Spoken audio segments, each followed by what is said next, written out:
ल हेर्नुहोस् है साथीहरू, मैले अघि भनेको थिएँ नि मेरो कान्छा छोराले कस्तो काम गर्छ। ऊ पानी पियोरी आयो होइन, बिचरा पहिला होस्टेलमा बसेर होस्टेलमा काम गर्यो अरे, आफ्नै लुगा धुयो अरे, साफसफाइ गर्यो अरे होइन। अब होस्टेल नराख्ने बिचरालाई घरमै राख्ने होइन। आफै भन्दैछ मेरो ज्ञान छिप्यो मम्मी, अब मलाई होस्टेल नलाउनु ल भन्छ। अनि लागेर अब घरबाटै लगाउने होइन। तर पढेन भने गाउँ लुइँ डुल्यो भने चाहिँ फेरि जिन्दाबाद होस्टेल होस्टेल जिन्दाबाद होइन, टेरेन भने चाहिँ। अनि भन्दैछ अब चाहिँ म टेर्छु, राम्रो पढ्छु मम्मी, मलाई चाहिँ अब होस्टेल नलाउनु ल भनेको छ। त्यही भएर हामीले योपालि चाहिँ ल्यायौँ नानीलाई, बिमार पनि भइरहन्छ नि त। अनि फेरि हाम्रोदेखि टाढो छ होस्टेल चाहिँ, टाढो भयो। अब दोकान गर्ने मान्छे है, अनि त्यही भएर बन्द गर्दै जानु पर्थ्यो। त्यही भएर अब होस्टेलबाट चाहिँ निकाल्यो। अब फिनिसर आयो हो, एकदम फिनिस गरिदिन्छ। अब यी काम कम्ता गर्छ बिचराले, बिहान उठेर झाडु लाउँछ बाहिर, त्यहाँबाट भएन बाख्रा गाई सबै निकाल्छ है। अनि तर मेरो छोरालाई सर्दी चाहिँ साह्रो लाग्छ, केही खानु हुँदैन। हिजो मम्मी स्टिन खान्छु भनेर त्यो स्टिन चाहिँ होइन, त्यो ऊ चाहिँ दिएको थियौँ ओआरएस चिसो, भरे त खोकेर रातभरि पिलन धरेछ।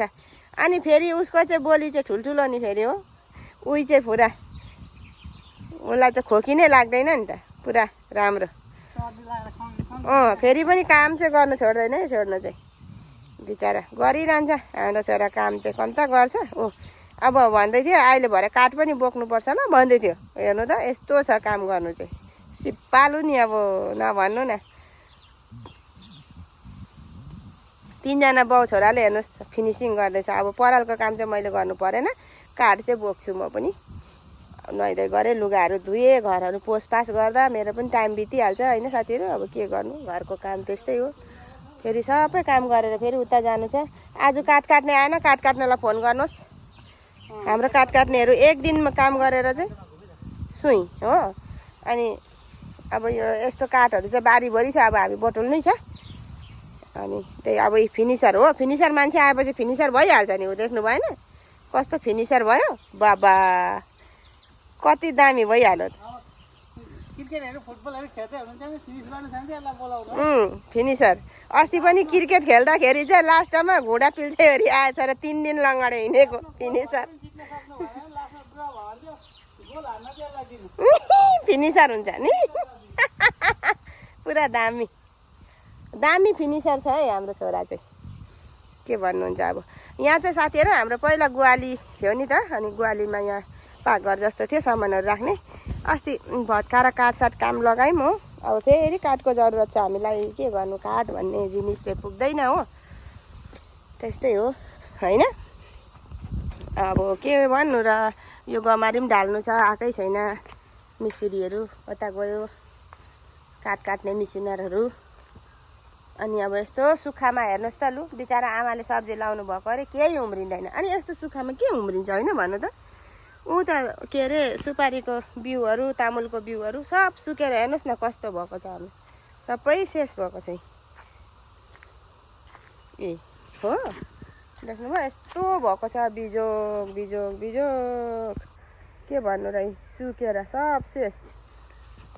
पहिला हामीले गाई पाल्दाखेरि चाहिँ यहाँनिर पनि ग्वाली थियो है, यो पनि भत्काइदिएको। अब ठुलो ग्वाली मात्रै राखेको, त्यो चाहिँ चाहिन्छ हामीलाई पनि होइन।